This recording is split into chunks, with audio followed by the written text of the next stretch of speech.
Hello, magandang araw na naman sa ating lahat mga bro, mga kabadis, mga TH, Luzon, Visayas, Mindanao. Mapagpalang araw sa ating lahat mga TH. Ito ay update na naman yung isa sa tinira ko dito sa alignment ng 45 Northeast na kung saan ang aming benchmark fulcrum point itong malaking bato na mayroon siyang hugis puso na mayroong 5 araw na nagpo-point sa direksyon ng spot na isa sa tinira ko ay nandito sa kanyang in front na kung saan nga itong makikita natin na legit na sign marker itong mata na nandito kung saan yung nandito sa ibabaw yung hugis puso at yung isang mas maliit na arrow ay eksakto naka-pointing down na kung saan itong mata na ito ay nagpapahiwatig na in front ang deposit na kung saan ang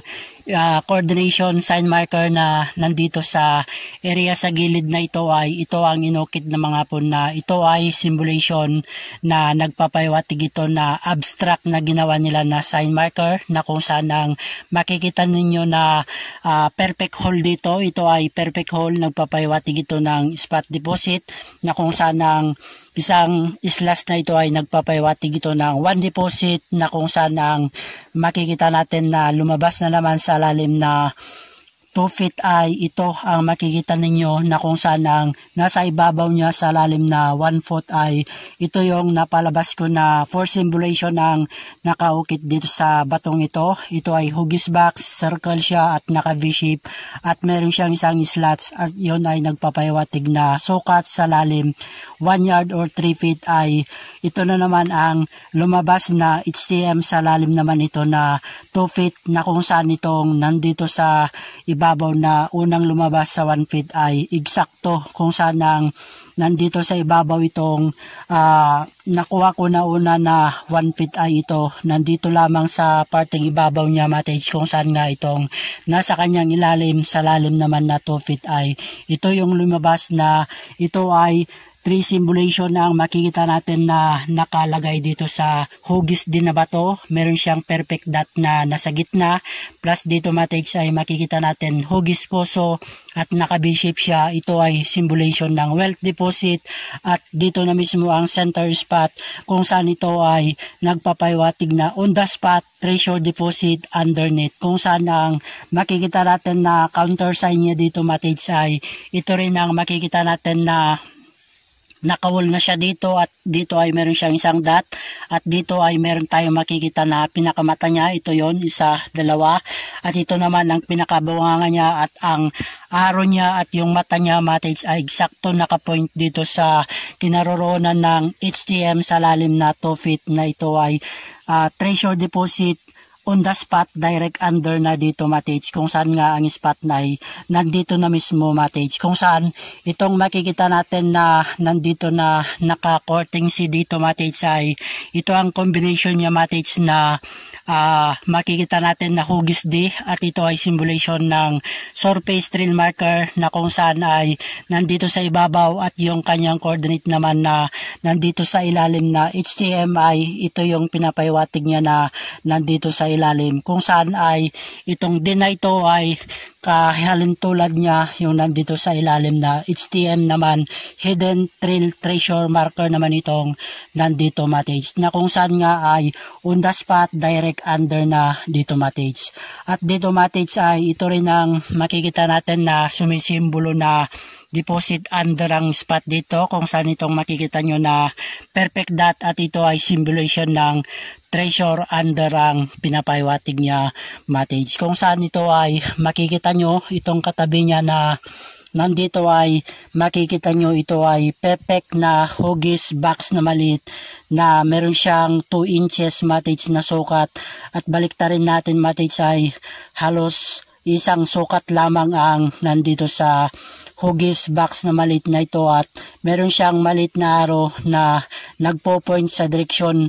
na ganyan ang nakuha ko matage kung saan ay nakaturo mismo dito sa hugis din na bato na nagpapahiwatig deposit underneath na matage kung saan ay ito rin yung makikita ninyo na pabilog na bato kung saan ay itong bato na ito ay isukat natin dito sa hole na nandito sa bato na ito na ginawa nila na abstract sign marker ay eksakto mates ang sukat mates. So eksaktong sukat talaga, kaya ang spot ay nandito mismo sa center spot at ito ay symbolization on the spot,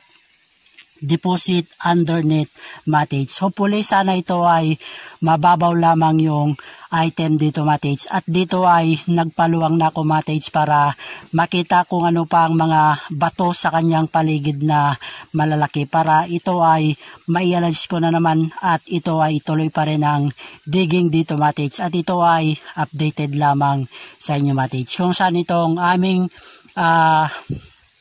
area dito na kinaroron ng poles ay dito talaga nagkampo ang mga pon, at ito ang pinaka landmark na mga pon na kung saan ay dito sila nagkampo nung digmaang ikalawa. At sa lahat din na mates natin dyan, Luzon, Visayas, Mindanao, sana nawa lahat tayo ay magtagumpay. Kung saan nga itong napalabas ko rin sa lalim na 1 feet ay ito yung iba't ibang klaseng HTM, at yung huling napalabas ko na HTM mates ay ito yung makikita natin na hugis item na maliit na nagpapawatig nga na gold bar ang nakatago dito, at ito ang makikita rin natin na kasama niya na lumabas. Ito ay hugis puso, pagbalik rin natin hugis puso pa rin na ito ay kinatin nila. Pagbalik rin natin sa kanyang side ay makikita natin mates ay ito ay meron siyang symbolization na pinapaiwatig ito, na dalawang symbolization ang pinapaiwatig nito, na kung saan ito ay hugis puso at hugis item.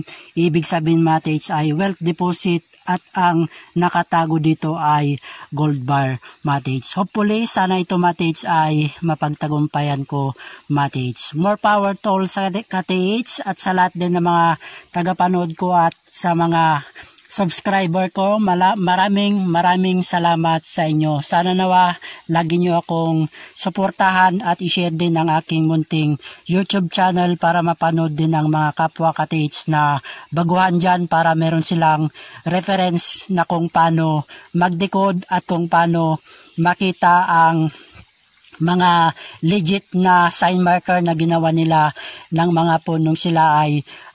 ginawa nila na sign marker sa kanilang ibinaon at itinagong kayamanan na iniwan nila, na ang mga kayamanan ay nagmula pa sa iba't ibang karatig Asian natin, kaya dito nila itinago sa ating bansang biblical affair. Kaya sa lahat tayo mates ay more tiyaga lang, more power to all, at huwag makalimot humiling ng gabay sa ating Panginoong may kapal, Abay Hawa, at ang kanyang nag-isang anak, Kim Sayawa Siyay, guide and bless sa ating lahat mates. Yada, more power to all ka-TH.